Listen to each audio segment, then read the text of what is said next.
এখানে আলু মাংসের টুকরা মাংসের ইয়ে করে আমি কেটে নিয়েছি। আলুগুলো এখন ভেজে নেব।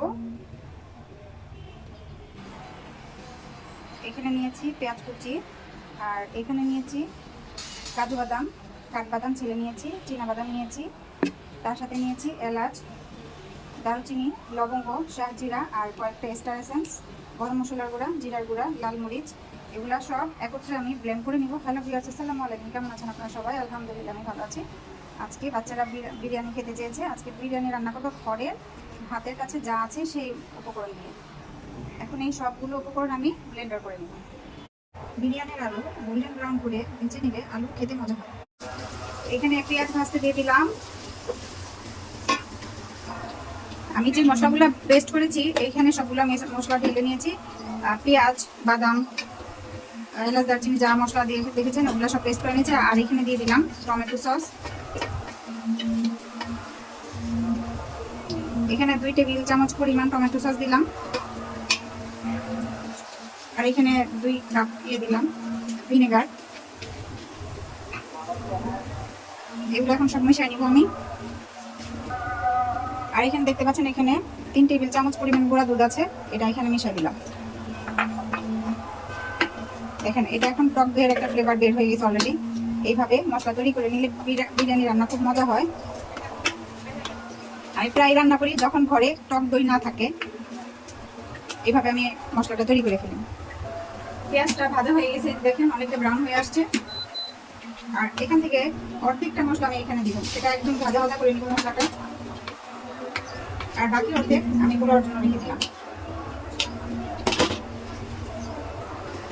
এই যে এখন মশলাটা আস্তে আস্তে ভাজা ভাজা করে নিবে, একদম তেল উঠে আসলে তারপর মাংসটা দিবি। যে মশলা কষানো হয়ে গেছে, এই যে তেল উঠে আসছে। আমি কিন্তু লবণ দিইনি, যে লবণ দিয়ে দিলাম স্বাদ মতো। মশলা কষানো হয়ে গেছে, সুন্দর ফ্লেভার বের হচ্ছে, সুন্দর তেল উঠে আসছে। এখন এই যে আমি মাংসগুলো দিয়ে দিলাম। এখন মাংসগুলো আমি ভালোভাবে কষিয়ে নেব। আমি কিন্তু একদম হাই হিটে কষিয়ে নেব। মাংস কষানো হয়ে গেছে, এখন নামাই নিব। এই যে এখন রান্না হয়ে গেছে। বাকি যে মশলাগুলো রেখে দিয়েছিলাম পেস্টটা, এটা এখন এই যে কষা নিচ্ছি পোলার জন্য। এখন দিয়ে দিলাম লবণ স্বাদ মতো। যে চালটা কষানো হয়ে গেছে, চালটা ভালোভাবে কষিয়ে নিলাম মশলার সাথে। এখন আমি গরম পানি দিয়ে দিব। এই যে মাংসটা রান্না করে রেখেছিলাম, এখন মাংসটা পোলাওর মধ্যে মিশিয়ে দেব। পোলাওটা হয়ে আসছে প্রায়, এখন আমি মাংসটা মিশিয়ে দিলাম।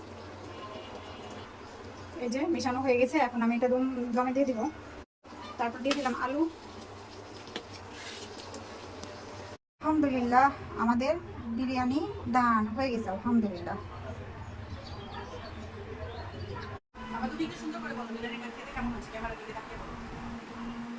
কেমন হয়েছে? মজা? মাদিহা বলো, বিরিয়ানিটা খেতে কেমন হয়েছে? খুবই অসাধারণ। খুবই অসাধারণ। ওয়াসি কেমন হয়েছে? সুন্দর এবং টেস্টি, মজা হয়েছে। খুব মজা। আমাদের ঘরের বিরিয়ানি লাভাররা